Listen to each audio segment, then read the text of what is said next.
आज भारतभरात शेतजमिनीचे असंख्य वाद आपल्याला पाहायला मिळतात। महाराष्ट्रातही शेतीच्या जमिनीवरून होणारे वाद नवीन नाहीत। भाऊबंदकी, मालकी हक्क, मोजणी, अतिक्रमण, वाटप अशा अनेक कारणांमुळे शेतजमिनीचे वाद वर्षानुवर्षे प्रलंबित राहिलेले दिसतायत। अशा गुंतागुंतीच्या प्रश्नांवर सोपा आणि परवडणारा उपाय म्हणजे सलोखा योजना। ही योजना महाराष्ट्र सरकारने राबवलेली असून केवळ 2000 रुपये भरून शेतजमिनीशी संबंधित वाद मिटवता येतात। ही योजना याआधी 2 वर्षांसाठी सुरू होती, मात्र आता तिचा कालावधी 1 जानेवारी 2027 पर्यंत वाढवण्यात आलेला आहे। म्हणजे शेतकऱ्यांसाठी आणखी दिलासा। नमस्कार, मी आकांक्षा, तुम्ही पाहताय ट्रेंडी गप्पा। तर पाहूया सलोखा योजनेची गरज का भासली।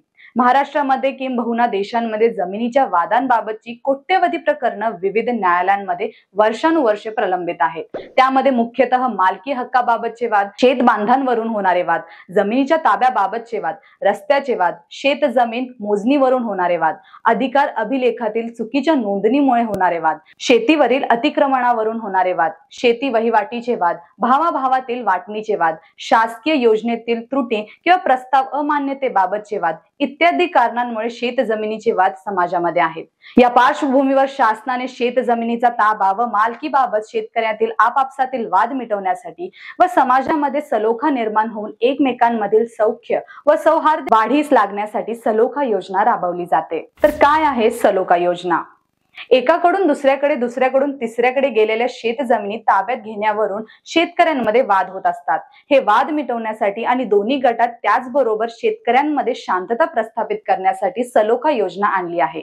या योजनेत एका शेतकऱ्याच्या नावावर असलेली शेतजमिनीचा ताबा दुसऱ्या शेतकऱ्याकडे असेल आणि दुसऱ्या शेतकऱ्याच्या नावावर असलेल्या शेतजमिनीचा ताबा पहिल्या शेतकऱ्याकडे असेल, तर अशा शेतजमिनी धारकांना सवलत दिली जाईल। या दस्तांच्या देवाणघेवाणीसाठी केवळ 1000 रुपये मुद्रांक शुल्क म्हणून आणि 1000 रुपये नोंदणी शुल्क म्हणून आकारले जाईल। यासाठी गावातील तलाठी यांच्याकडे अर्ज केला जातो। त्यानंतर साधारण 15 कार्यालयीन दिवसांमध्ये पंचनामा घेणं आवश्यक आहे। शेतकऱ्यांसाठी सलोखा योजना गरजेची का आहे? काही वर्षांपूर्वी जमिनीचे लहान सर्वे नंबर असायचे, परंतु हळूहळू कुटुंब वाढत गेले। यामुळे जमिनीचे तुकडे होऊन शेती करणे कठीण झाले। जमीन तेवढीच, परंतु भागीदार अनेक झाले। या गोष्टीवर सरकारने विचार केला आणि सन 1947 साली शासनाने शेत जमिनीचे एकत्रीकरण व तुकडे पडण्यास बंदी घालून यावर एक कायदा सरकारने आणला। या कायद्याअंतर्गत प्रत्येक जिल्ह्यासाठी एक प्रमाणभूत क्षेत्र ठरवण्यात आलं। समजा एखाद्या जिल्ह्यासाठी प्रमाणित क्षेत्र 40 गुंठे निश्चित केलं, तर या जिल्ह्यातील ज्या शेतकऱ्यांची जमीन सुमारे 10, 20 आणि 10 गुंठे आहे, अशा शेतकऱ्यांना एकत्रित करून गट क्रमांक दिला जातो। यामुळे शेतकऱ्यांचे शेत एक झाले। मात्र ताब्यात घेण्याबाबत शेतकऱ्यांमध्ये संभ्रम निर्माण झाला। म्हणजे जमीन एक व्यक्तीच्या नावावर आहे आणि त्या जमिनीचा ताबा दुसऱ्याच्या नावावर आहे। यामुळे वाद वाढत गेले। हे सर्व वाद मिटवण्यासाठी सलोखा योजना ही महत्त्वाची ठरते। सलोखा योजनासाठी पात्रता आणि अर्ज प्रक्रिया। अर्जदार हा महाराष्ट्रातील शेतकरी असावा। कोणतीही मोठी 4 चाकी गाडी नसावी।